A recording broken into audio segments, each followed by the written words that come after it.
চাঁদপুরে খাল খনন উদ্বোধন ও ফ্যামিলি কার্ড বিতরণ করলেন প্রধানমন্ত্রী। বললেন, রাজনীতির নামে কেউ অরাজকতা করলে ছাড় দেয়া হবে না।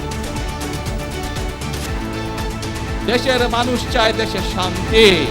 কিছু মানুষ, একটি মহল বিভিন্ন বিতর্কের সৃষ্টি করছে, একটি মহল রাজনীতির নামে তারা বিভ্রান্তি ছড়ানোর চেষ্টা করছে। জাতিকে ধোঁকা দিয়েছে বিএনপি। রাজশাহীতে 11 দলীয় ঐক্যের সমাবেশে জামায়াত আমির ভারতের বিরুদ্ধে বাংলাদেশে অশান্তি সৃষ্টির অভিযোগ।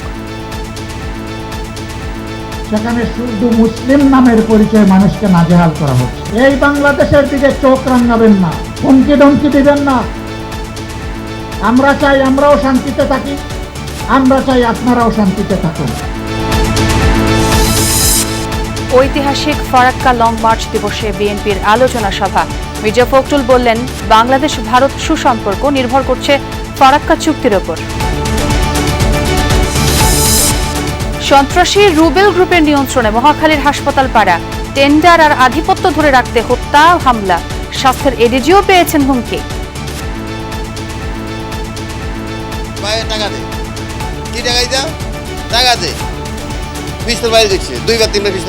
প্রতিটা মুহূর্তে আমরা আতঙ্কের ভিতরে আছি, কখন কি করে আমাকে মাইরা ফেলায়। পরশুদিন